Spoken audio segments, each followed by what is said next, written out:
এক সাহাবী রাদিয়াল্লাহু তাআলা আনহু এসে বললেন, ইয়া রাসূলুল্লাহ, আমাকে কিছু দান করেন। আ'তিনি শাইআন। বিষ্ণু বললেন, তুমি ভিক্ষা করো, তোমার ঘরে কিছু নাই? সাহাবী বললেন, লা ইয়া রাসূলুল্লাহ, কিছু নাই। বিষ্ণু সাল্লাল্লাহু আলাইহি ওয়াসাল্লাম আবার প্রশ্ন করলেন, কিছুই নাই? সে বলল, হ্যাঁ আছে। কি আছে? একটা জামা আছে, জামা, আর আছে একটা পানি খাওয়ার জগ। দুইটা জিনিস আছে, একটা কি আর একটা পানি খাওয়ার জগ। বিষ্ণু বললেন, দুইটা নিয়ে আস। সাহাবী রাদিয়াল্লাহু তাআলা আনহু জামার জগ নিয়ে এসে বিষ্ণু সাল্লাল্লাহু আলাইহি ওয়াসাল্লামের হাতে দিলেন। বিষ্ণুনবী জামার জগটা ধরে বললেন, মাইয়াশতারি হাযাইন, কে আছো আমার সাহাবীদের মধ্যে এই দুইটা জিনিস কিনতে চাও? এক সাহাবী দাঁড়িয়ে বললেন, ইয়া রাসূলুল্লাহ, ইয়া হাবিবাল্লাহ, আনা আশতারিহিমা বিদিরহাম। এই দুইটা জিনিস, একটা জামা, একটা পানি খাওয়ার জগ, আমি 1 দিরহাম দিয়ে কিনে নিতে চাই। পড়েন সুবহানাল্লাহ। বিশ্বনবী বললেন, 1 দিরহাম তো কম হয়ে যায়, 1 দিরহামের চেয়ে বেশি দিয়ে কেনার মতো যদি কেউ থাকে একটু হাত তোলো। মাইয়াজিদু আলা যালিক, এর চেয়ে বেশি দাম দিয়ে কেনার মতো কেউ আছো নাকি? আরেক সাহাবী হাত তুলে বললেন, ইয়া রাসূলুল্লাহ, ইয়া হাবিবাল্লাহ, আশতারিহিমা বিদিরহামাইন, আমি 1 দিরহাম নয়, আপনার সম্মানে 2 দিরহাম দিয়ে জিনিসগুলো কিনে নিতে চাই।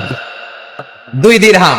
বিষ্ণু বললেন, ওকে ফাইন, ডান, 2 দিরহামে বিক্রি হয়ে যাবে। দিয়ে দেওয়া হলো। 2 দিরহাম নিয়ে বিষ্ণু ইসলাম ওই আগন্তুক ভিক্ষুক সাহাবীর হাতে দিয়ে বললেন, যাও, 1 দিরহাম দিয়ে তোমার পরিবার পরিজনদের জন্য খাবার কিনে নিয়ে যাও, আর 1 দিরহাম দিয়ে একটা কুঠার কিনে নিয়ে আসো। কি কিনে নিয়ে আসো? সবাই বলেন।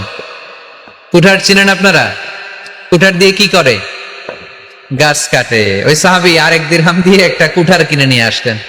বিশ্বনবী সাল্লাল্লাহু আলাইহি ওয়াসাল্লাম নিজ হাতে ওই কুঠারের একটা হাতল লাগাই দিলেন।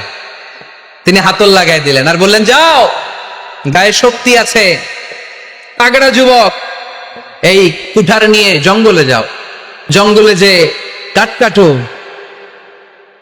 লাকড়ি বানাও, বাজারে যে বিক্রি করো। লা ইয়াহতাতিবা আহাদুকুম আসমাতান ফি যাহরিহি খায়রুম মিন আই ইয়াসআলা আহাদান ফায়ু'তিয়াহু আও ইয়ামনাহু।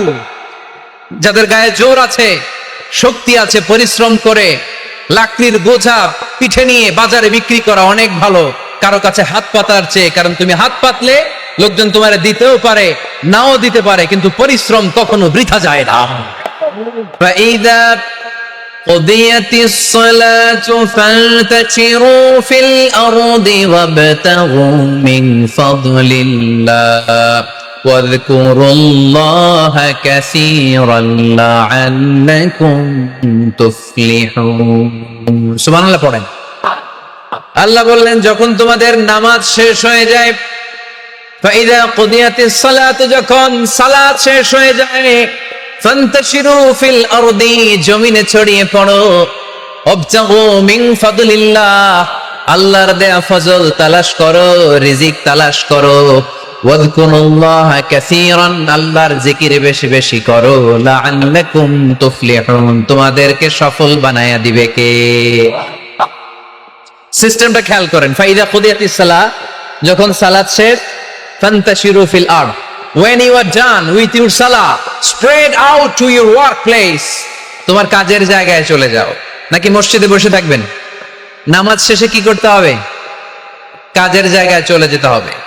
এটা ইসলামের নিয়ম, এটা বিশ্বনবীর সুন্নাহ, এটা আল্লাহর দেয়া পদ্ধতি। ফাইদা কুদিয়াতিস সালাতু, যখন সালাত শেষ হয়ে যাবে, ফান্তাশিরু ফিল আরদ, জমিনে ছড়িয়ে পড়ো, ওয়াবতাগু মিন ফাদলিল্লাহ, আল্লাহর রিজিক তালাশ করো। জমিনের মধ্যে আল্লাহর ফাদাল আছে, রিজিক আছে, এই রিজিক গুলো তালাশ করো।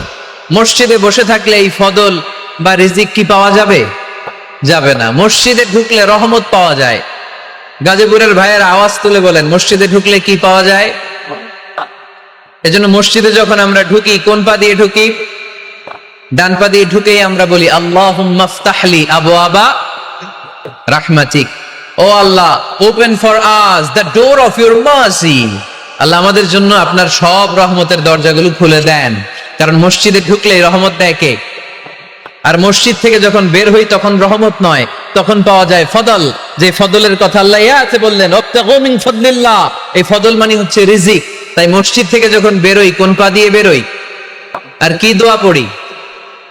আওয়াজ করে বলেন, আল্লাহুম্মা ইন্নী আসআলুকা মিন ফাদলিক, মানে হে আল্লাহ, আমি আপনার কাছে আপনার ফদল চাই, রিজিক চাই।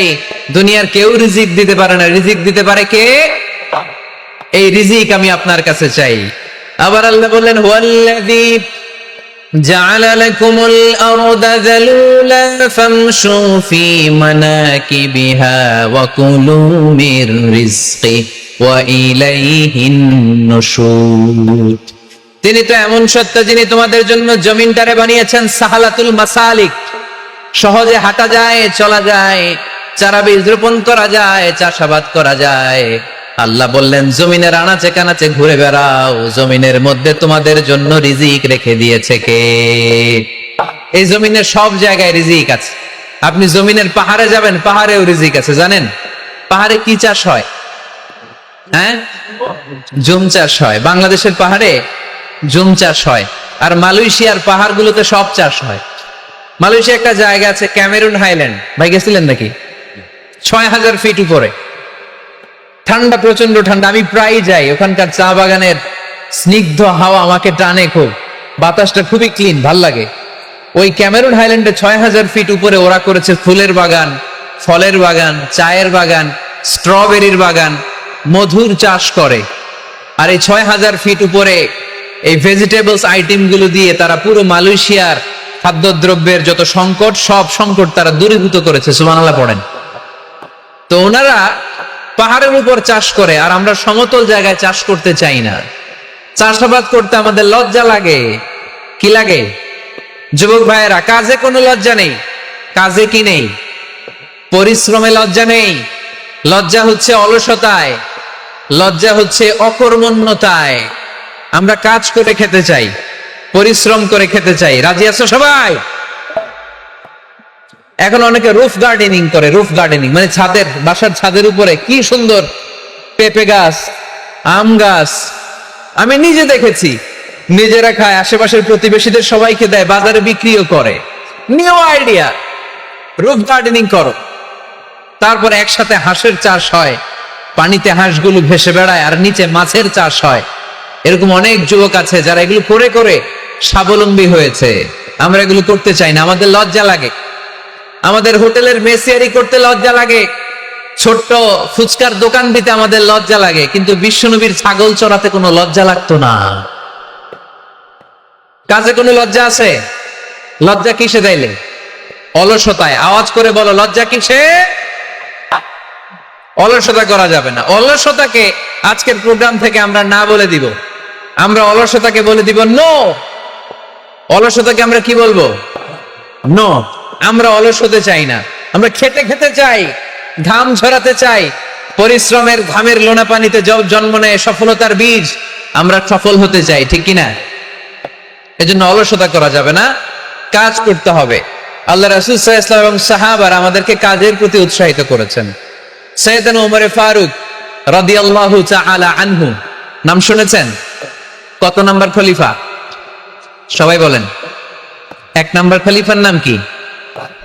2 নাম্বার খলিফার নাম? 3 নাম্বার? 4 নাম্বার? রিদওয়ানুল্লাহি তাআলা আলাইহিম আজমাইন।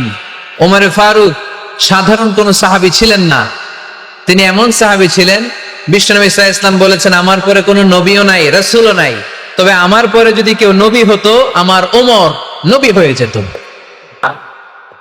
বিশ্বনবী বলছেন, লা নবিয়্যা বা'দি ওয়ালা রাসূলা, আমার পরে কোনো নবী নাই, রাসূল নাই।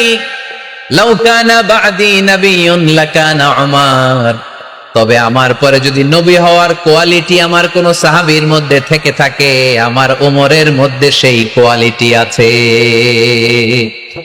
প্রভু তুমি বলেছো রাসূল দেবে না, বলনি দেবে না ওমর, বলনি দেবে না হামজা তারি, খালিদ বিজয় সমর। প্রভু তুমি বলেছো রাসূল দেবে না, বলনি দেবে না ওমর, বলনি দেবে না হামজা তারিখ, খালিদ বিজয় সমর। প্রভু তুমি বলেছ রাসূল দেবে না।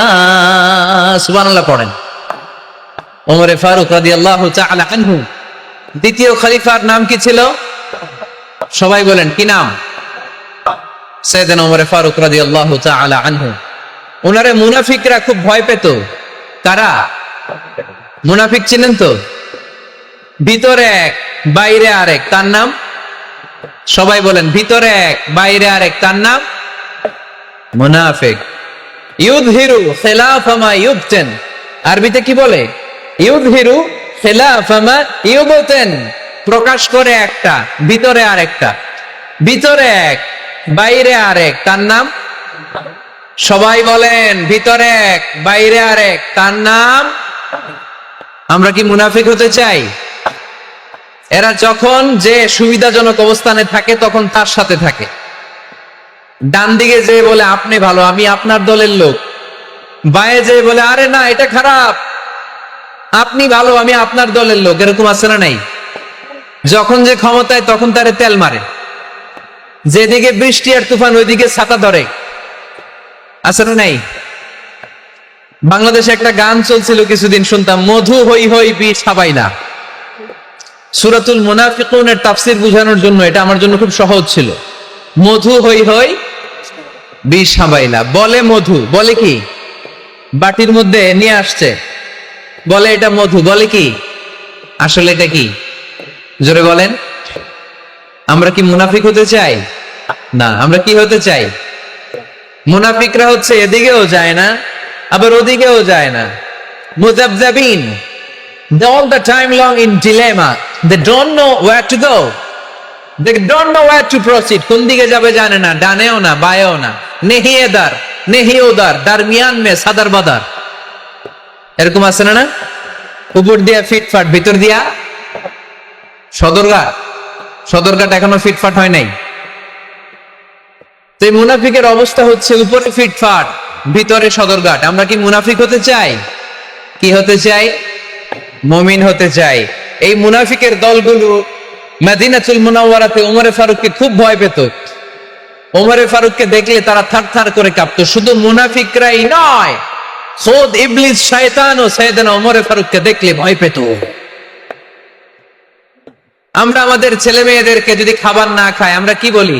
আম্মু খাবার খাও। কি আসবে? ভূত আসবে, বিড়াল আসবে, বাঘ আসবে। এগুলো গাজীপুরে বলে না বোধহয়। আপনাদের ছোট্ট মেয়েটা যদি রাত্রে খেতে না চায়, আপনারা লোকমা তুলে কি বলেন? এই তাড়াতাড়ি খাও। কি আসবে? ভূত। ভূত আসবে। তো মদিনার সমাজে মদিনার ছোট্ট কচিকাচা সোনারমণিরাও রাতে খেতে চাইতো না। মদিনাতুল মুনাওয়ারার মায়েরা রাত্রিবেলা খাবার নিয়ে বাচ্চাদেরকে বলতো, মা তাড়াতাড়ি খাও, হা হুয়া ইয়াতি উমর, ওই যে উমর আসতেছে। উমর ইসলামের দ্বিতীয় খলিফা। আশাদ্দুহুম ফি আমরিল্লাহি উমর, আল্লাহর জমিনে আল্লাহর দ্বীন বাস্তবায়নের জন্য সবচেয়ে শক্তিশালী ছিল ওমর। চিল্লায় পড়েন সুবহানাল্লাহ। এই ওমরে ফারুক রাদিয়াল্লাহু তাআলা আনহু যে রাস্তা দিয়ে হাঁটতো, শয়তান ওই রাস্তা রেখে দিয়ে অন্য রাস্তা দিয়ে হাঁটতো। মা সালাকা শাইতানু ফাজ্জান সালিকান ইল্লা সালাকা ফাজ্জান গায়রা ফাজ্জিক। বিষ্ণু বলছেন, ওমর, শয়তান তোমারে দেখে এত ভয় পায়, তুমি যে রাস্তা দিয়ে হাঁটো শয়তান তোমারে দেখলে ওই রাস্তা রেখে দিয়ে অন্য রাস্তা দিয়ে হাঁটে। চিল্লায় পড়েন সুবহানাল্লাহ। সাইয়েদনা ওমরে ফারুক মসজিদে নববীর ইমাম। মসজিদে নববীর কি? ইমাম। আপনারা শুনতেছেন? এই ছেলেরা বসে যাও, বসে যাও, বসে যাও, বসে যাও। সাইয়েদনা ওমরে ফারুক মসজিদে নববীর ইমাম। এদিকে তাকান, আমার দিকে তাকান, আমার দিকে তাকান। উনি প্রত্যেক নামাজের ইমামতি করতে আসতেন মসজিদে নববীতে। জোহরের নামাজে ইমামতি করলেন। ইমামতি করে দেখলেন নামাজ শেষ, সবাই বের হয়ে চলে যায়। এটাই ইসলামের নিয়ম, ঠিক কিনা? ফাইদা কুদিয়াতিস সালাতু ফান্তাশিরু ফিল আরদ ওয়াবতাগু মিন ফাদলিল্লাহ। নামাজের সময় ফেলাইছি, নামাজের সময় কাজের সময়, নামাজের সময় কাজের সময় ফাইদা কুদিয়াতিস সালাহ, যখন নামাজ শেষ হয় ফান্তাশিরু ফিল আরদ, জমিনে ছড়িয়ে পড়ো। এটা ইসলামের আইন। তার মানে আল্লাহ বুঝাতে চাইলেন নামাজের সময় মসজিদে চলে যাও। নামাজ যখন শেষ হয়ে যাবে, শিক্ষক চলে যাবে স্কুলে, কৃষক চলে যাবে ফসল খেতে, মেম্বার অফ দা পার্লামেন্ট চলে যাবে সংসদ ভবনে, ব্যবসায়ীরা চলে যাবে শপিং মলে, ঠিক কি না? কাজে চলে যাও। ওমরে ফারুক নামাজের ইমামতি করিয়ে নামাজ শেষ করলেন, সবাই চলে গেল। ইয়ামান দেশ থেকে আসা কিছু লোক গোল হয়ে বসে আছে, জিকির আজকার করে, ইবাদত করে, এরা যায় না। এরা কি করে না?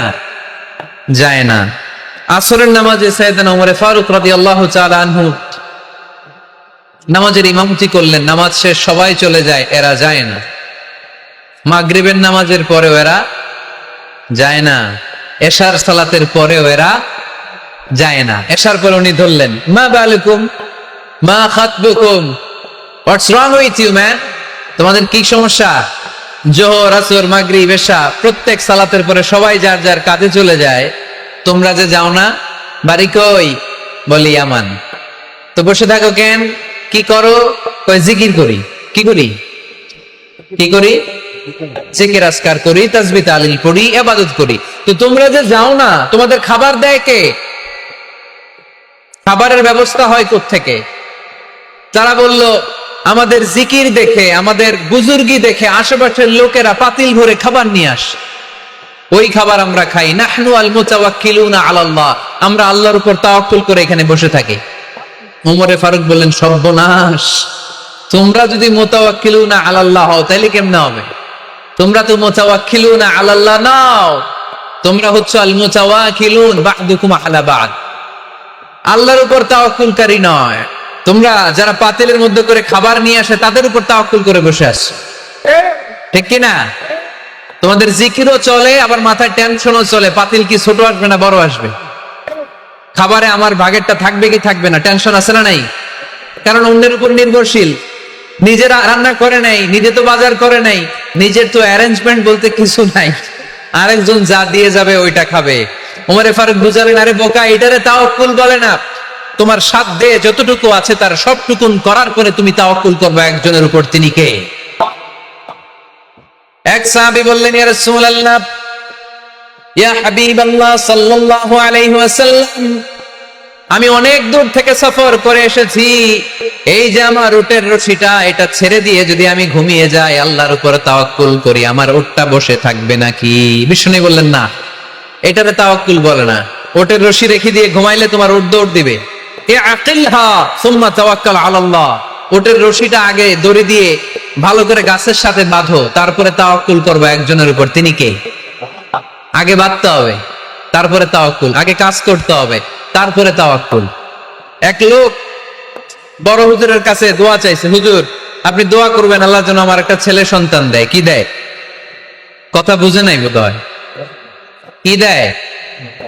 ছেলে সন্তান দেয়। তো হুজুর অনেক দোয়া করে দিয়েছে বড় হুজুর, আল্লাহ তারে তুমি ছেলে সন্তান দিও। তো ছেলে সন্তান হয় নাই। তার পরের বছর এসে আবার হাজির, হুজুর একটু দোয়া করেন আমার জন্য আল্লাহ একটা ছেলে সন্তান দেয়। হুজুর আবার দোয়া করলেন, কিন্তু ছেলে আর হয় নাই। পরের বছর এসে আবার হাজির, হুজুর একটু দোয়া করেন। কি দোয়া করবো বাপ? বলে হুজুর দোয়া করেন আল্লাহ যেন আমার একটা ছেলে সন্তান দেয়। হুজুর আবার দোয়া করলেন। এর পরের বছর এসে আবার হাজির, হুজুর ছেলে সন্তান। হুজুরকে ঘটনা কি? ঘটনা কি? এর সন্তান হয় না কেন? বললো বাবা তুমি কি বিয়ে করছো? না, সন্তান হবে কোত্থেকে? আগে তো বিয়ের পর্বটা সার, তারপরে তাওয়াক্কুল করবি কার উপর?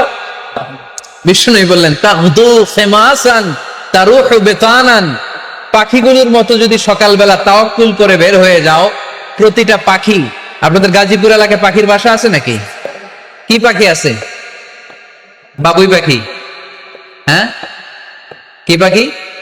সব আছে।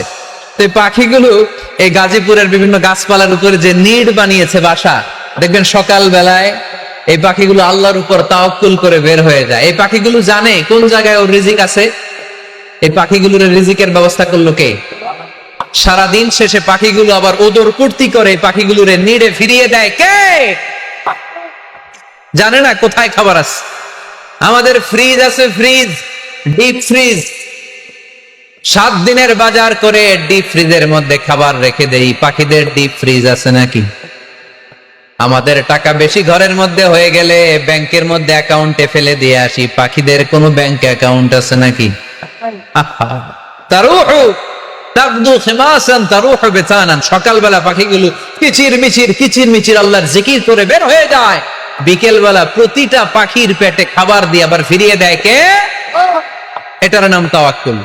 ওমরে ফারুক বললেন, তোমরা যা করছো এটা তাওয়াক্কুল নয়। নামাজের পরে বের হয়ে যাবা, আল্লাহর জমিন যে আবাদ করবা, কৃষি কাজ করবা, ব্যবসা করবা, বাণিজ্য করবা, চাকরি করবা, আবার নামাজের সময় ঘরে আসবা। এর মাধ্যমে তোমার ঘরে যে হালাল রিজিকের ব্যবস্থা আল্লাহ করে দিবে, এটার নাম হলো তাওয়াক্কুল। পড়েন সুবহানাল্লাহ। গোটা জমিনটা আমাদের, গোটা জমিন আমাদের জন্য আল্লাহ দিয়েছেন। যেখানে যাবেন রিজিকের ব্যবস্থা আছে না নাই? আপনাদেরকে শোনাইছি না যে বাংলাদেশের পাহাড়ে কি চাষ হয়? ওখানে জুম রেখেছে আল্লাহ। মালয়েশিয়ার ক্যামেরুন হাইল্যান্ডে আল্লাহ ফলের বাগান, ফুলের বাগান রেখেছে। আবার আপনি সাগরের মধ্যে নামলে রিজিক আছে না নাই? কি আছে? মাছ। সুবহানাল্লাহ কইবেন না? ولقد كرمنا بني آدم فحملناهم في البر والبحر ورزقناهم من الطيبات। রব্বুল আলামিন বলেন, আমি পুরো বনি আদমকে সম্মানিত করেছি। জলে স্থলে সব জায়গায় মানব জাতিকে বিচরণের সুযোগ করে দিয়েছি। আর মানুষের জন্য আমি আল্লাহ হালাল রিজিকের ব্যবস্থা করেছি। সুবহানাল্লাহ পড়েন। হালাল রিজিকের ব্যবস্থা আল্লাহ করেছেন। এজন্য everyone should be energetic, everyone should be active. আমাদেরকে অ্যাক্টিভ হতে হবে, এনার্জেটিক হতে হবে। শ্রম করে করে, কষ্ট করে করে আমাদেরকে আগাতে হবে। স্রষ্টা আমাদেরকে একটা যুদ্ধে ঠেলে দিয়েছেন, সংগ্রাম করে করে আমাদেরকে বেঁচে থাকতে হয়, ঠিক কিনা?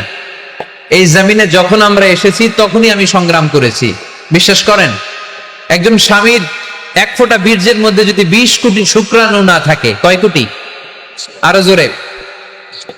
20 কোটি শুক্রাণু যদি না থাকে, 20 কোটি বা 2 কোটি শুক্রাণু যদি না থাকে, তাহলে ওই শুক্রাণু থেকে কোনো মানব সন্তান মায়ের পেটে জন্ম নেয় না। তাহলে চিন্তা করেন, ওই 20 কোটি শুক্রাণুর মধ্যে আমি একটা শুক্রাণু, ঠিক কিনা? এতগুলো শুক্রাণু ডিম্বাণুকে আঘাত করে অ্যাক্টিভ হতে চেয়েছিল। ওই 2 কোটির মধ্যে বাকি সবগুলোরে হারিয়ে চ্যাম্পিয়ন হয়েছিলাম সেদিন মায়ের গর্ভে আমি। চিল্লায় বলো ঠিক কিনা? সেদিন আমার হাত ছিল না, সেদিন আমার পা ছিল না, আমার চোখ ছিল না, আমার রেসপিরেটরি সিস্টেম ছিল না, আমার ব্রেন সচল ছিল না, আমার মামা ছিল না, আমার দাদা ছিল না, আমার গায়ে শক্তি ছিল না। ওই কঠিন পরীক্ষায় যদি 2 কোটি কম্পিটিটরকে আমি হারিয়ে বিজয় লাভ করতে পারি, এই জমিনের বুকেও আমার কেউ হারাতে পারবে না। চিল্লায় বলো ঠিক কিনা? আমরা এসেছি বিশ্বকে জয় করার জন্য, জয় করার জন্য। আবার যখন মায়ের পেট থেকে বের হই, তখন আমাকে সংগ্রাম করে বেরোতে হবে। এইখানে তোমরা আমার ছোট্ট সোনামণিরা সিজারে হয়েছে কারা কারা? দেখি সিজারে, যে হুজুর আমি সিজারে পৃথিবীতে এসেছি। হাত তোলো। কয়েকজন হাত তুলছে, মাশাআল্লাহ। ঠিক আছে, অসুবিধা নেই, হাত নামাও। এটা একটা প্রাকৃতিক নিয়ম। মায়ের পেট থেকে পৃথিবীতে আমরা এভাবে আসি। কেউ প্রাকৃতিক পদ্ধতিতে আসি, কেউ সিজারে আসি। যারা সিজারে আসছে তারা এই কষ্টটা সহ্য করে নাই, তাদের অন্য ধরনের স্ট্রাগল পৃথিবীতে আসার পরে। কিন্তু আমরা যারা নরমাল প্রসেসে এসেছি, সেই সময়টার কথা খেয়াল করেন। আমাদের দেহের সাইজ অনেক বড়, আমাদের ওজন অনেক বেশি, কিন্তু আমাদের মায়ের যেই অঙ্গটা দিয়ে আমরা পৃথিবীতে এসেছি, ওই জায়গাটা বড় সরু। খুব ছোট্ট একটা জায়গা দিয়ে এই বিশাল দেহ নিয়ে আমাকে সংগ্রাম করে আসতে হয়েছে, ঠিক কিনা?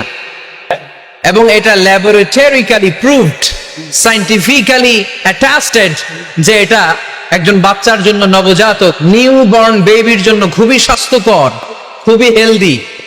কারণ এই ছোট্ট জায়গাটা দিয়ে, মায়ের ওই ছোট্ট অঙ্গ দিয়ে আমরা যে পৃথিবীতে আসি, আমাদেরকে একটা চাপ সহ্য করতে হয়।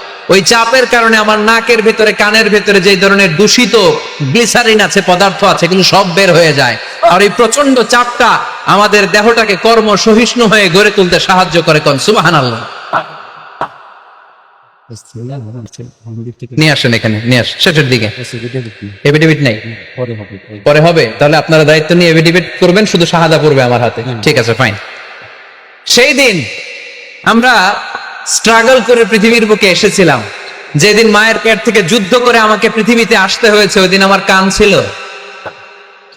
এখনকার মতো কানের শক্তি ছিল? এখন যে হাতে শক্তি, ওই শক্তি ছিল? ওই কঠিন পরিস্থিতিতে যদি আমি সংগ্রাম করে টিকে থাকতে পারি, বর্তমান সময়ে আমাদেরকে কেউ আটকায় রাখতে পারবে না, পারবে না। ইন্নাকা কাদিহুন ইলা রাব্বিকা কাদহান ফামুলাকি। আল্লাহ বললেন, ও বনি আদম, তোমাকে কষ্ট করতে করতে আমার কাছে আসতে হবে। আবার আল্লাহ বললেন, লাকাদ খালাকনাল ইনসানা ফি কাবাদ। আমি বনি আদমকে, দুনিয়ার সবগুলো মানুষকে কর্মসহিষ্ণু করে তৈরি করেছি। সুবহানাল্লাহ বলেন। কর্মসহিষ্ণু, আমাদের এক একজন মানুষ যে আমরা কতটা কষ্ট আর ধৈর্য সহ্য করতে পারি, আপনি কল্পনা করতে পারবেন না। নর্মাল প্রসেসে আমাদের মা যেদিন আমাদেরকে ডেলিভারি দিয়েছিলেন, তখন আমাদের মা 57 ইউনিট প্লাস। সুস্থ মানুষ ব্যথা সহ্য করতে পারে 45 ইউনিট। কত ইউনিট? কিন্তু আমাদের মা যেদিন আমাদেরকে দুনিয়ার বুকে এনেছিলেন, সেদিন আমার মা, আপনার মা ব্যথা সহ্য করেছিল 57 ইউনিট প্লাস, 57 ইউনিটেরও বেশি। এই ব্যথাটা সাধারণ কোনো ব্যথা নয়। একটা অ্যাক্সিডেন্টে আপনার দেহের 20টা হাড় বা হাড্ডি ভেঙে গেলে যত ব্যথা, তার চেয়েও বেশি ব্যথা আমার মা সহ্য করেছিলেন। আমার মাকে ওই দিন এই ব্যথাগুলো সহ্য করার তৌফিক দিয়েছিলেন কে? তাহলে কি পরিমাণে কষ্ট সহিষ্ণুতা আর কর্ম সহিষ্ণুতা নিয়ে যে আমরা জন্মাই, আমাদের কোনো ধারণাই নাই। এজন্য আমি প্রায় বলি, ছেলে মেয়েদেরকে, সন্তানকে ননির পুতুল করে গড়ে তুলবেন না। ছেলে মেয়েদেরকে কষ্ট সহিষ্ণু করে গড়ে তোলেন। প্রতিকূল পরিবেশে কি করে নিজের অস্তিত্ব জানান দিতে হয়, এমন করে আমরা আমাদের মুসলমান সন্তানদেরকে গড়ে তুলবো। চিল্লায়া বলেন ঠিক কি? আমরা আগে দুনিয়ার কল্যাণ চাই, এটা ইসলামের নিয়ম। আগে কি আখেরাত চাই না আগে দুনিয়া চাই? জোরে বলেন। আরে দুনিয়াতে ভালো থাকলেই তো আখেরাতে ভালো থাকবেন। এজন্য আল্লাহ আমাদেরকে শিখালেন, পড়ো রব্বানা আতিনা ফিদ দুনিয়া হাসানা ওয়া ফিল আখিরাতি হাসানা ওয়া কিনা আযাবান নার। আয় আমাদের এই দুনিয়ার বুকে আপনি আমাদেরকে কল্যাণ দেন, আখিরাতের বুকে আপনি আমাদেরকে কল্যাণ দেন, আগুনের শাস্তি থেকে আল্লাহ আপনি আমাদেরকে বাঁচিয়ে দেন। পড়ে না আমিন। তাহলে আগে দুনিয়া, তবে দুনিয়াকে হৃদয়ে স্থান দেয়া যাবে না। দুনিয়াকে বশ করে হাতে নিব, কিন্তু হৃদয়ে থাকবে আখিরাত। জোরে বলতে হবে ঠিক কি? নিজ হাতে উপার্জিত সম্পদের চেয়ে শ্রেষ্ঠ কোন সম্পদ আর হতে পারে না। আমার দিন মজুর ভাইয়েরা, কুলি মজুর ভাইয়েরা, রিকশাওয়ালা ভাইয়েরা, ফ্যাক্টরি ওয়ার্কার যারা, আপনারা আল্লাহর কাছে অনেক সম্মানিত। আপনাদের উপার্জন হালাল। আপনাদের এক পা এমনি জান্নাতে ঢুকে আছে। এখন শুধু এক পা ঢুকাইলে চলবে? পা কয়টা? আরেকটা ঢুকানোর দরকার আছে না নেই? আপনাদের উপার্জন হালাল। আপনারা 5 ওয়াক্ত সালাত পড়বেন, মানুষের হক নষ্ট করবেন না, আব্বা আম্মার দোয়া নিবেন। দ্বিতীয় পাটাও জান্নাতে ঢুকায় দিবে কে? মা আকালা আহাদুন তুআমান কাত্তু খায়রুম মিন আইয়াকুলা মিন আমালি ইয়াদিহি। নিজের হাতে উপার্জিত সম্পদের চেয়ে, খাবারের চেয়ে শ্রেষ্ঠ সম্পদ আর হতে পারে? আমার রিকশাওয়ালা ভাই, তার উপার্জন হালাল না হারাম? আমার কুলি মজুর ভাই, উপার্জন হালাল না হারাম? মাথার গাম পায়ে ফেলে ফ্যাক্টরি ওয়ার্কাররা যে বেতনটা পায়, এটা হালাল না হারাম? তাদের দোয়াকে কবুল করে নিবে কে? এজন্য যুবক ভাইরা, নেভার আন্ডারএস্টিমেট এনি জব। কোন জবকে, কোন চাকরিকে ছোট করে দেখার সুযোগ নাই। কারণ আমার উপার্জন হালাল হলেই ওই হালাল উপার্জনে বরকত দিবে কে? Whether it's the small or big, you don't care. এটা তোমার কেয়ার করার দরকার নেই। চাকরি পেলেই একটা ঢুকে যাবা, চাকরি পেলেই ঢুকে যাবা। কারণ আমাদের চাকরির বাজার মন্দা। আমাদের বাংলাদেশ, ভারতে কোন একটা চাকরির জন্য চেয়েছে 8 পাস, ওইখানে অ্যাপ্লাই করে ডক্টরেট ডিগ্রি দাঁড়িয়ে আসছে না নাই? এত কষ্ট করে চাকরি পাওয়া পৃথিবীর কোথাও লাগে না। কারণ আমাদের পপুলেশন বেশি, তাই চাকরির জন্য আমাদের বসে থাকা লাগবে না। আমাদেরকে উদ্যোক্তা হতে হবে, আমাদের এন্টারপ্রেনার হতে হবে। শুরুতে যেটা বলেছিলাম, আমাদের আইডিয়াকে কাজে লাগাতে হবে, ঠিক কিনা?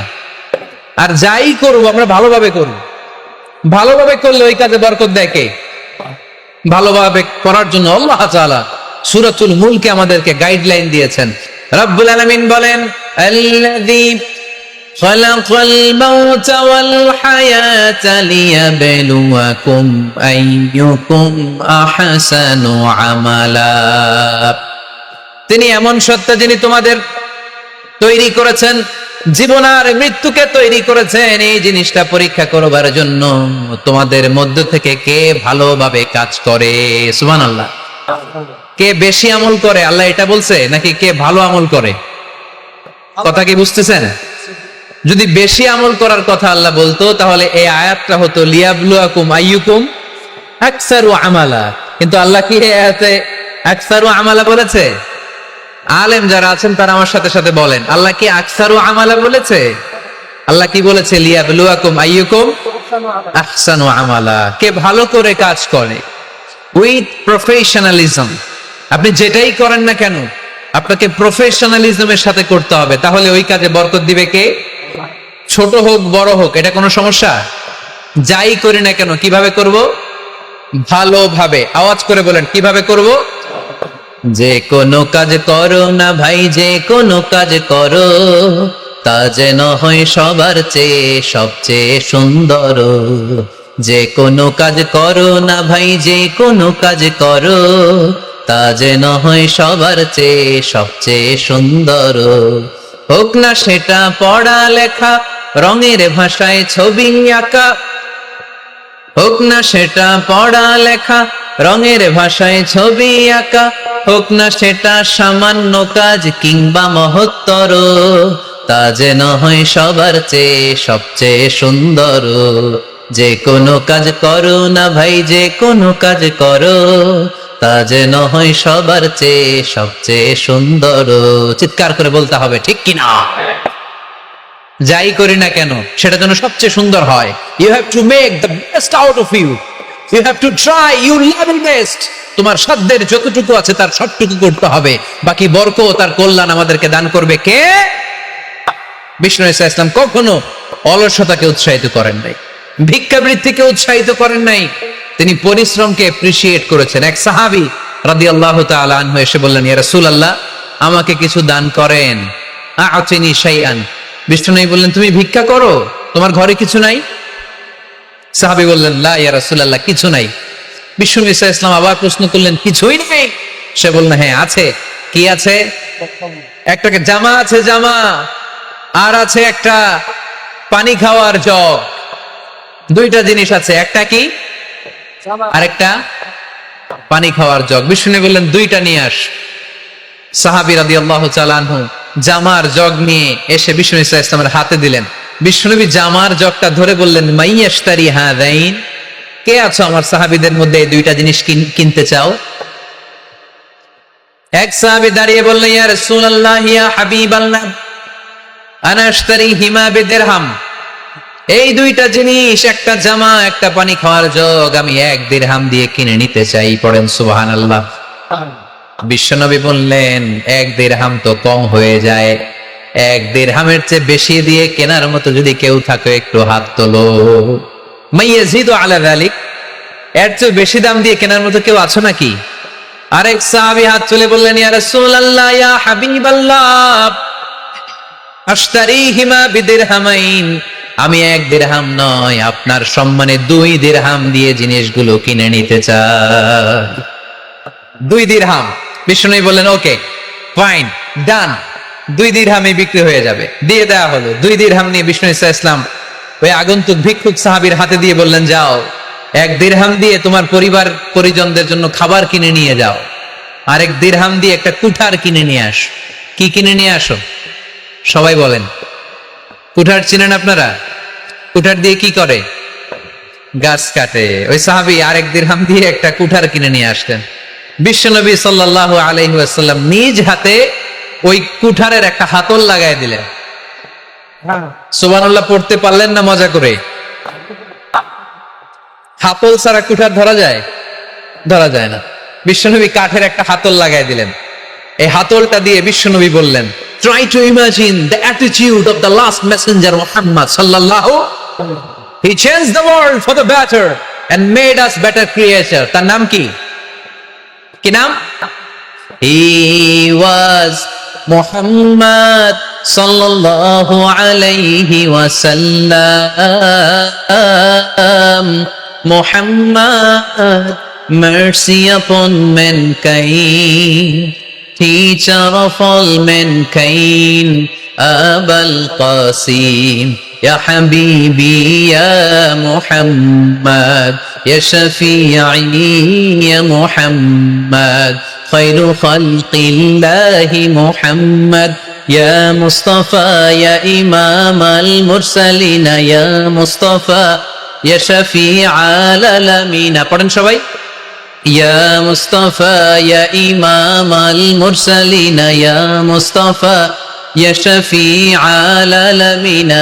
He taught us to be just and kind, and to feed the poor and hungry, help the wafer and the orphan child, and to not be cruel and miserly.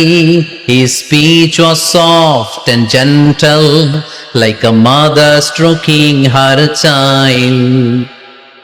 His mercy and compassion were most radiant when his smile was Muhammad sallallahu alayhi wa sallam.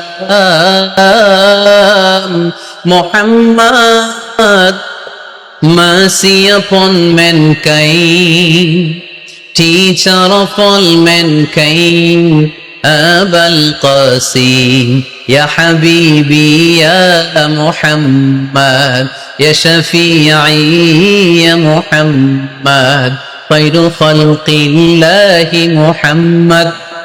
পড়েন সবাই।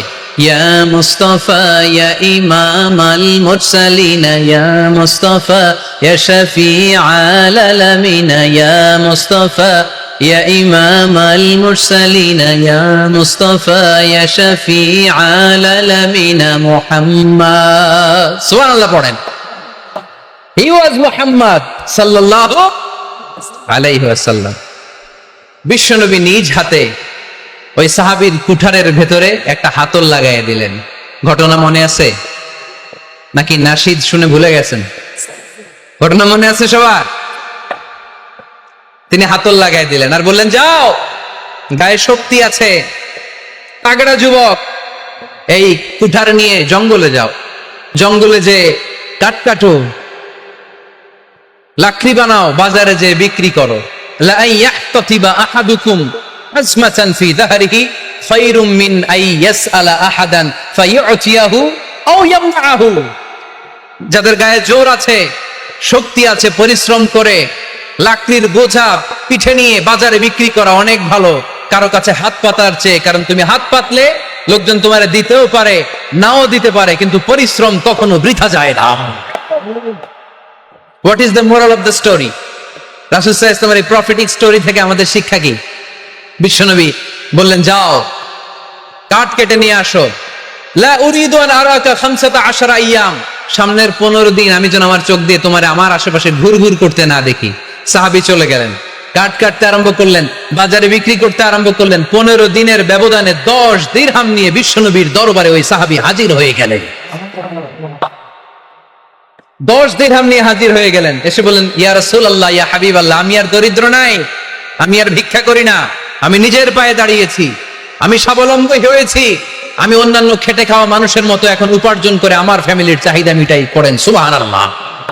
What is the moral of the story? এই prophetic story থেকে আমাদের জন্য শিক্ষা হচ্ছে, বিষ্ণু সাল্লাল্লাহু আলাইহি ওয়াসাল্লাম চাইলেই ওই 2 দিরহাম দিয়ে বলতে পারতেন, যাও, এটা দিয়ে খাবার কিনে খাও। দুপুরবেলা খাইতো, রাত্রেবেলা আবার যাকাতের লাইন ধরতো। কথা কম। তার মানে বিষ্ণু সাল্লাল্লাহু আলাইহি ওয়াসাল্লাম কাজের প্রতি উৎসাহিত করেছেন। 2 নম্বর লেসন বা শিক্ষা হচ্ছে, বিশ্বনবী সাল্লাল্লাহু আলাইহি ওয়াসাল্লাম পার্মানেন্ট সলিউশন করে দিয়েছেন, স্থায়ী সমাধান। ঠিক কিনা? আমরা প্রায় যাকাতের শাড়ি দেই, লুঙ্গি দেই, আছে না নাই? আলহামদুলিল্লাহ আপনাদের গাজীপুরে বোধহয় এগুলো নাইটাই, এখানে নাই, আছে। যদি থেকে থাকে এই ট্র্যাডিশন আপনারা বন্ধ করবেন। যাকাতের শাড়ি বলতে কোনো শাড়ি নাই, যাকাতের লুঙ্গি বলতে কোনো লুঙ্গি নাই। কারণ যাকাতের শাড়ি আর যাকাতের লুঙ্গি যদি আপনি বিতরণ করেন, আর সামান্য সয়াবিন তেল আর চাল ডাল যদি আপনি প্যাকেট করে দিয়ে দেন, তাহলে 1 মাস পরে আবার যে সে আরেক জায়গায় জাকাতের লাইনে দাঁড় হয়ে যাবে। চিল্লা এখন ঠিক কিনা? এজন্য আপনাকে পার্মানেন্ট সলিউশনের ব্যবস্থা করতে হবে। আমি সব জায়গায় বলি যে প্রতিটি জেলার বিজনেস ম্যাগনেট যারা আছেন তারা সবাই মিলে একটা জাকাত ম্যানেজমেন্ট প্ল্যাটফর্ম গড়ে তুলুন। সেখান থেকে এমন ভাবে জাকাত দিন যাতে মানুষ স্বাবলম্বী হতে পারে। স্বাবলম্বী বানানোর জন্য, দারিদ্র বিমোচনের জন্য জাকাত এসেছে, জাকাতের শাড়ি লুঙ্গি বিতরণের জন্য নয়। আর জাকাতের শাড়ি এত পাতলা, মশারি কি পাতলা, এর চেয়েও পাতলা। দেখছেন কখনো? এটারে একবার ধোয়ার পরে দ্বিতীয়বার পরা যায় না। একবার ধোয়ার পরে শাড়ির দিকে তাকাইলে শাড়ি আপনার দিকে বেশকি মেরা থাকবে। কথা বলেন ঠিক কিনা? এইভাবে শাড়ি লুঙ্গি দেয়া যাবে? এভাবে তো শাড়ি লুঙ্গি বিতরণ করলে যারা লাইন ধরে জাকাত নিতে আসলো, এই আল্লাহর বান্দাদেরকে অপমান করা হয়। আর আল্লাহ বললেন ওয়ালাকাদ কাররামনা বানি আদম, আমি পুরো বানি আদমকে সম্মানিত করেছি। ফেরেশতার সম্মান বেশি না মানুষের? বুঝে শুনে বলেন কার? তুমি মাটির আদমকে প্রথম সৃষ্টি করিয়া ঘোষণা করিয়া দিলে শ্রেষ্ঠ বলিয়া, তাই তো নূরের ফেরেশতা করে আদমকে সেজদা। সুবহানাল্লাহ পড়েন। তাই তো নূরের ফেরেশতা করে আদমকে সেজদা, সবার চেয়ে সম্মান দিলে মাটির আদমকে। পড়েন আল্লাহু আল্লাহু তুমি জাল্লে জালালুহু, শেষ করা তো যায় না গে তোমার গুণগান। আল্লাহু আল্লাহু, সুবহানাল্লাহ পড়েন। আহা, মানুষের মর্যাদা সবচাইতে বেশি। এজন্য জাকাত যারা নিতে আসে তাদেরকে অপমান করা যাবে না। এর কারণ জাকাত দিয়ে আপনি কোনো করুণা করেননি, বরং ওরা জাকাত নিয়ে আপনাকে এই ফরজ ইবাদত করার সুযোগ করে দিয়ে আপনার প্রতি করুণা করে গিয়েছে। আওয়াজ করে বলেন ঠিক কি না? অনেকে মনে করে আমি জাকাত দিয়ে আমি মনে হয় দয়া করছি, আমি মনে হয় করুণা করছি। আচ্ছা, যারা গরিব ওরা যদি জাকাত না নেয় ওর সমস্যা আছে? নিমুনা জাকাত। কিন্তু আমি যদি বলি দিমুনা, আমার খবর আছে না নাই? আমার জন্য দেয়া ফরজ, ওর জন্য নেয়া ফরজ না। তাই আমি দিয়ে করুণা করিনি, ও আমার কাছ থেকে জাকাত নিয়ে জাহান্নামের আগুন থেকে আমাকে বাঁচিয়ে ও আমাকে দয়া দেখিয়েছে।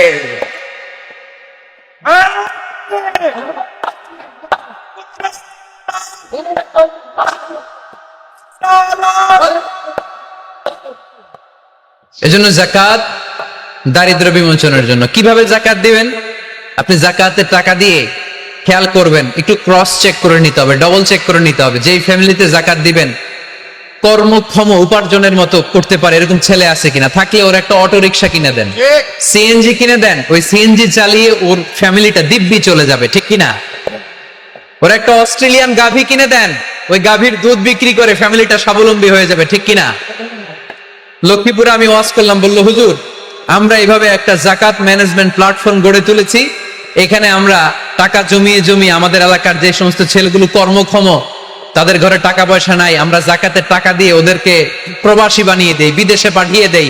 ওর কষ্ট অর্জিত সম্পদ দিয়ে ওর ফ্যামিলি এখন দেদারসে চলছে, কোন জাকাতের লাইনে যে তারা নিজেদেরকে আর অপমান বোধ করছে না।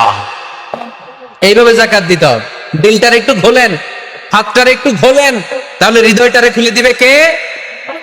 দে জাকাত, দে জাকাত তোরা দে রে জাকাত, দে জাকাত, দে জাকাত তোরা দে রে জাকাত।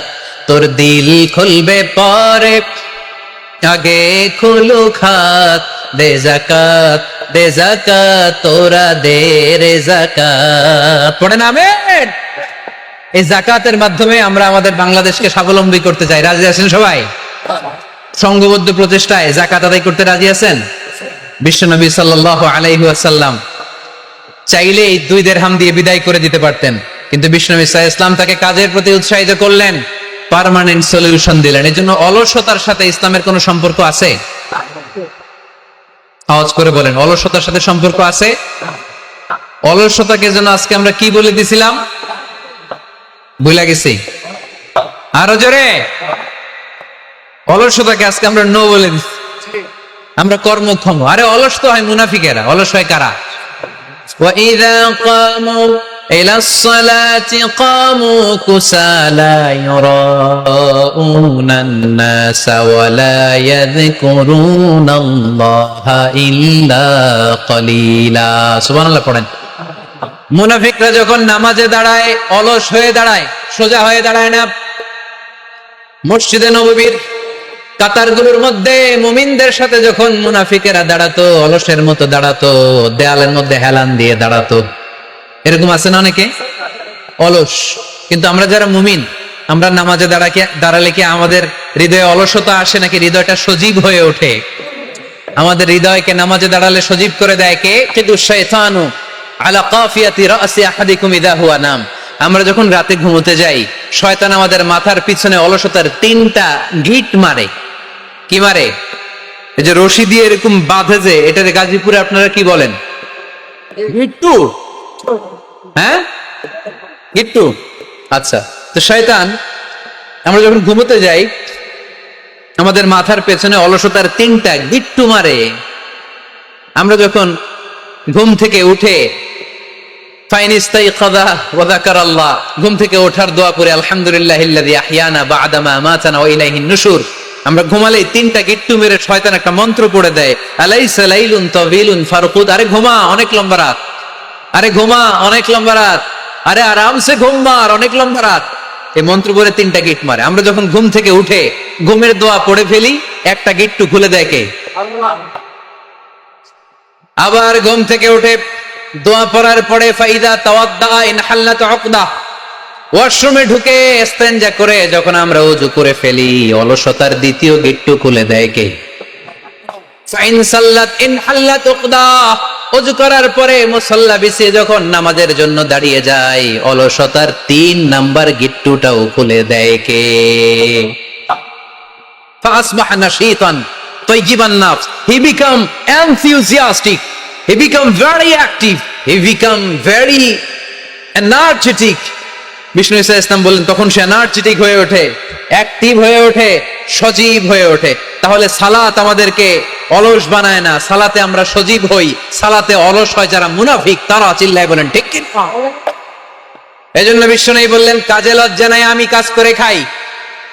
মা বাসাল্লাহু নাবিয়ান ইল্লা রাআল গনাম। বুখারীর বর্ণনায় বিশ্বনবী বললেন পৃথিবীর বুকে এমন কোন নবী নাই যেই নবীকে দিয়ে আল্লাহ ছাগল চড়ায় নাই। সুবহানাল্লাহ পড়েন। মা বাসাল্লাহু নাবিয়ান ইল্লা রাআল গনাম। ছাগল চড়ায় নাই এমন কোন নবী পৃথিবীতে আসে? সাহাবারা বললেন ইয়া রাসূলুল্লাহ, বলেন কি? আপনিও আপনিও আপনিও ছাগল চড়িয়েছেন? বিষ্ণু বললেন নাম, নাম, আমিও। ওয়া ইন্নী কুনতু আরআহা আলা কারারিতি আহলি মক্কা। আমি তো অল্প কিছু পারিশ্রমিকের বিনিময়ে মক্কা শহরের লোকদের ছাগলগুলো চড়িয়ে দিতাম। সুবহানাল্লাহ বলতে অনেক কষ্ট হয়েছে। বিশ্বনবী ছাগল চড়িয়ে খেতেন। কি নবী ছিল আমার! আহা, এত সুন্দর মানুষ, এত পরিচ্ছন্ন মানুষ, ছাগল চড়াতেন। অহংকার করতেন না। বিশ্বনবীর অহংকার ছিল না। সুবহানাল্লাহ পড়েন। শুধু কি বিশ্বনবী? সব নবীকে দিয়ে আল্লাহ ছাগল চড়িয়েছেন। কারণ ছাগল হচ্ছে খুব টেরা একটা প্রাণী, তাই না? ছাগল এত টেরা, ছাগলের গলার রশি ধরে যদি আপনি ডানে টান দেন, এটা কোন দিকে যাবে? বায়ে টান দিলে, সামনে টানলে, পিছনে টানলে পারা যায় কিছু? ভাবলেন সারা সপ্তাহ ব্যস্ত থাকি, আজকে আমার ছুটি, আমিও গোসল করি, এটারও গোসল করাই। রশি ধরে আপনি পুকুরে নামাবেন, এটা ওর বাপের কিরা এমনি দাঁড়াবে, ঠিক কিনা? ওরে টেনে নামানো যায় না। এর কারণ ওর নাম কি? কথা কয় না। এজন্য আমরা বলি পাগলে কি না কয়, ছাগলে কি না খায়। ও বুঝে না তো, ওর ভালো চাইলে ও বুঝতে চায় না। আল্লাহ বুঝাতে চাইলেন নবীরা ছাগল চড়াও, সবচেয়ে টেরা প্রাণী। ছাগল চড়ায় তোমাদেরকে ট্রেনিং পিরিয়ড শেষ করছি, কারণ এরপরেও ছাগলের চেয়ে আরেকটা টেরা প্রাণী আছে, মানব জাতি, এদেরকে চড়াইতে হবে। যদিও মানুষ আশরাফুল মাখলুকাত, কিন্তু মানুষের মধ্যে ছাগলের চেয়ে টেরা কিছু আছে না নাই? উলাইকা কাল আনআম বাল হুম আদাল। এরা ছাগল নয়, এগুলো ছাগলের চেয়ে নিকৃষ্ট। চিল্লায় বলেন ঠিক কি না? এমন কোন নবী নাই যেই নবী ছাগল চড়ায় নাই। সুবহানাল্লাহ পড়তে হবে। সব নবীরা কাজ করে খেয়েছেন। সাইয়েদনা আদম আলাইহিস সালাম, ইব্রাহিম আলাইহিস সালাম চাষাবাদও করেছেন, সাইয়েদনা মুসা আলাইহিস সালাম চাষ করেছেন, দাউদ আলাইহিস সালাম নিজ হাতে বর্ম বানিয়েছেন, ছুরি বানিয়েছেন। আওয়াজ করে পড়েন সুবহানাল্লাহ। তাহলে কাজে কোনো লজ্জা আছে? লজ্জা কিসে? আর আজকের মাহফিল থেকে অলসতাকে আমরা কি বলে দিয়েছি? কাজের সময়, নামাজের সময় কাজে কোনো লজ্জা নেই। বিষ্ণু ইসলাম কাজ করে খেতে বলেছেন। প্রিয় ভাইয়েরা, বেশিরভাগই এখানে ফ্যাক্টরি ওয়ার্কার। আপনারা হাত তুলে আমাকে জানান দিয়েছেন শুরুতে, কর্মজীবী মানুষদেরকে বিশ্বনবী এত ভালোবাসতেন, মেহনতি মানুষদেরকে এত পছন্দ করতেন। বিদায় হজের ভাষণেও বাদ যায়নি মেহনতি মানুষদের কথা। তিনি বলেছেন, খবরদার খারাপ আচরণ করবে না। নিজেরা যা খাবে তাদেরও তা খাওয়াবে, নিজেরা যা পড়বে তাদেরকেও তা পড়াবে। আতুল আজিরা আজরাহু ক্বাবলা আইয়াজিফা আরাকু, সুনানি ইবনে মাজার হাদিস। শ্রমিকের ঘাম শুকিয়ে যাওয়ার আগে তার পারিশ্রমিক দিয়ে দাও। আবার বিশ্বনবী বললেন, খবরদার, সালাসাতুন আনা খাসমুহুম, কিয়ামতের দিন 3 শ্রেণীর ব্যক্তির বিরুদ্ধে আমি আল্লাহ নিজে মামলা দায়ের করব। এক শ্রেণীর ব্যক্তি হচ্ছে রাজুলুন ইস্তাওফা আজিরান, ইস্তাআজারা আজিরান ফাস্তাওফা মিনহু ওয়া লাম ইউতি আজরা। যে ব্যক্তি শ্রমিক ভাড়া করে কাজ করালো কিন্তু তার টাকা দেয় নাই, তার পারিশ্রমিক দেয় নাই, আল্লাহ বলেন কিয়ামতের দিন তোর বিরুদ্ধে আমি দাঁড়াবো। I will be against you in the day of judgement. কেউ তোরে কিয়ামতের দিন সাহায্য করে ছুটাতে পারবে? এজন্য খবরদার, শ্রমিকদের সাথে খারাপ আচরণ করবেন না।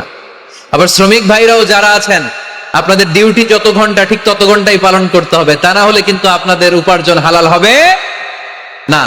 বিশ্বনবী সাল্লাল্লাহু আলাইহি ইসলামের সাথে বিশ্বনবী সাল্লাল্লাহু আলাইহি ইসলামের কর্মচারীর কি ঘটেছিল এই ঘটনাটা বলেই আজকে আমরা শেষ করব। আওয়াজ করে পড়েন ইনশাআল্লাহ। আমরা অনেকে মাইক পেলে বড় বড় ভাষণ দেই, কাজের মেয়েদের সাথে খারাপ আচরণ করবেন না, শ্রমিকদের অধিকার, নারীদের অধিকার, বড় বড় এরকম বক্তব্য আছে না নাই? বিশ্বনবী শুধু শ্রমিকদের অধিকারের কথা বক্তব্যের মধ্যে সীমাবদ্ধ রাখেন নাই, ওনার ব্যক্তিগত জীবনে এগুলো পাবেন। বিশ্বনবী সাল্লাল্লাহু আলাইহি সাল্লামের অ্যাপয়েন্ট করা শ্রমিক, ওনার দাস, ওনার কর্মচারী সাহাবীর নাম ছিল আনাস রাদিয়াল্লাহু তাআলা আনহু। কি নাম ছিল? উনি বিশ্বনবীর ব্যাপারে কি কমেন্টস করছে আমরা শুনে আজকের আলোচনার ইতি টানবো। আওয়াজ করে পড়তে হবে ইনশাআল্লাহ। সাধারণত কর্মচারীরা মালিকের বিরুদ্ধে ভালো কথা বলে, ইল্লা মাশাআল্লাহ। অনেক মালিক আছে অনেক ভালো, তাদের ব্যাপারে আবার ভালো বলে। সাধারণত কারো ব্যাপারে যদি আপনি তথ্য নিতে চান, আপনি তার ওয়াইফের কাছ থেকে তথ্য নেন, তার কর্মচারীর কাছ থেকে নেন, তার বাড়ির দারোয়ান থেকে নেন, তার ঘরের কাজের মহিলার কাছ থেকে নেন, তার ড্রাইভারের কাছ থেকে নেন, তাহলেই তার ব্যাপারে আসল সব তথ্য বের হয়ে আসবে। দেখুন বিশ্বনবীর কর্মচারী বিশ্বনবীর ব্যাপারে কি বলে। সাহাবীর নাম সবাই বলতে হবে, সাহাবীর নাম রাদিয়াল্লাহু তাআলা আনহু। উনি বললেন, বিশ্বনবী যখন মক্কা থেকে মদিনায় হিজরত করলেন, হাজার হাজার মদিনাবাসী বিশ্বনবীর সাথে দেখা করতে গেল। যারাই দেখা করে সবাই বিশ্বনবীর হাতে কিছু না কিছু হাদিয়া দেয়। যারাই দেখা করে হাতে করে বিশ্বনবীর হাতে কিছু না কিছু দিয়ে দেয়। সুবহানাল্লাহ পড়েন। তাহাদাও তাহাব্বু, একে অপরকে হাদিয়া দিবেন, মহব্বত বাড়ায় দিবে কে? হাজবেন্ড স্ত্রীকে গিফট করবেন, স্ত্রী আবার হাজবেন্ডকে গিফট করবেন, বন্ধু বন্ধুকে গিফট করবেন, গার্লফ্রেন্ড আবার বয়ফ্রেন্ডের গিফট করতে যায় না। তাহলে ভেজাল আছে না নাই? চেক এন্ড ব্যালেন্স করতে হবে। আমি প্রায় বলি, ভালোবাসবেন জায়গা মতো। স্ত্রীকে ভালোবাসলেও সওয়াব আছে না নাই? স্ত্রীর সাথে অন্তরঙ্গ সময় কাটালেও সওয়াব আছে না নাই? কিন্তু এই সময় যদি শালীর সাথে কাটান, ঝামেলা আছে না নাই? ভাবির সাথে কাটালে ভেজাল আছে না নাই? যারাই বিশ্বনবীর সাথে দেখা করে সবাই বিশ্বনবীর হাদিয়া দেয়। সাইয়েদনা আনাস রাদিয়াল্লাহু তাআলা আনহু বর্ণনা করেন, আমার আম্মা যেন দেখা করতে আসলেন আমাকে নিয়ে, আমি ছোট্ট আনাস। আমার আম্মা জান দেখলেন, লাম ইউবকি রাজুলুন ওয়া লা ইমরাআতুন মিনাল আনসার ইল্লা তাহাফাকা বিতুহফাতিন ইয়া রাসূলুল্লাহ। আমার আম্মা এসে বলে, ও রাসূলুল্লাহ, মদিনার যারাই আপনার সাথে দেখা করতে আসলো সবাই এসে আপনারে হাদিয়া দেয়। ওয়া ইন্নী লা আকদিরু আলা মা উতহিফুকা বিহি। ও নবী, আমার তেমন কোনো সাধ্য নাই যে আমি আপনারে হাদিয়া দেব, আমার কাছে কোনো টাকা পয়সা নাই। ছোট্ট ছেলে আনাস রে নিয়ে এসে বলল, ইয়া রাসূলুল্লাহ, মদিনার সব লোকের আপনার সাথে দেখা করে আর হাদিয়া দেয়, আমি গরিব মানুষ, আমি আপনারে কি হাদিয়া দেব গো নবী? আমার তো হাদিয়া দেওয়ার মতো কিচ্ছু নাই। ইল্লা ইবনি হাদা, আমার নাড়ছেড়া ধন, আমার কলিজার টুকরা সন্তান এই আনাস ছাড়া আমি আমার কলিজার টুকরা সন্তান আনাস রেই আপনারে হাদিয়া দিয়ে দিলাম। খুদ হাদা ইয়া রাসূলুল্লাহ, আমার সন্তান আনাসকে আপনি নেন। ইয়াখদুমুক মা বাদালাক, সে যদ্দুর পারে আপনারে খেদমত করবে। সাইয়েদনা আনাস বলেন, সেদিন থেকে আমি বিশ্বনবীর খাদেম। কি আর খেদমত করব, নবীর মেসওয়াক এনে দেই, জামা এনে দেই। 10 বছর খেদমত করার পরে বিশ্বনবীর খাদেমের মুখে শুনুন বিশ্বনবী কেমন আচরণ করতেন সাইয়েদনা আনাস রাদিয়াল্লাহু তাআলা আনহুর সাথে। সাইয়েদনা আনাস বলেন, খাদিমতু রাসূলুল্লাহি 10 সিনিন, 10টি বছর আমি আমার বিশ্বনবীর পেয়ারা নবীর খেদমত করলাম। ফামা দারাবানি, একদিনের জন্য বিশ্বনবী আমার গায়ে হাত তোলে নাই। পড়েন সুবহানাল্লাহ। ওমা সাব্বানি, একদিনের জন্য আমার গালি দেয় নাই, বকা দেয় নাই। ওমা আবাসা ফি ওয়াজহি, একদিনের জন্য বিশ্বনবী বিরক্তির চেহারা নিয়ে আমার দিকে তাকায় নাই। ভ্রু কুচকে এরকম আমার দিকে তাকায় নাই। আমরা রেগে গেলে, বিরক্ত হলে কি করি? আমাদের ভ্রুগুলো কুচকে যায়। আনাস রাদিয়াল্লাহু তাআলা আনহু বললেন, একদিনের জন্য আমারে পিট্টি দেয়া তো দূরের কথা, আমাকে পিটানি দেয়া তো দূরের কথা, আমাকে মারে নাই, আমাকে গালি দেয় নাই, কোনদিন আমার দিকে বিরক্তির সাথে তাকায় নাই। ওয়ালা ক্বালা লি লিমা সানাআতা ওয়ালা লিমা লা সানাআতা, কোনদিন এও বলে নাই আনাস এটা কেন করলা, ওইটা কেন করো নাই। চিৎকার করে পড়েন সুবহানাল্লাহ। এজন্য বিশ্ব নবীর মতো আমাদেরকে আমাদের শ্রমিকদের সাথে, অধীনস্থ কর্মচারীদের সাথে আচরণ করতে হবে। রাজি আছে তো সবাই? ইন্তেকালের আগে বিশ্বনবী সাল্লাল্লাহু আলাইহি সাল্লাম 2টা কথা বললেন। কয়টা? 1 নম্বরে বিষ্ণু ঈসা ইসলাম বললেন আসসালাত, আসসালাত, নামাজ, নামাজ, উম্মতেরা নামাজ, নামাজ ছেড়ে দিও না। 2 নম্বরে বিষ্ণু বললেন ওয়ামা মালাকাত আইমানুকুম, খবরদার অধীনস্থ কর্মচারীদের সাথে খারাপ আচরণ করো না।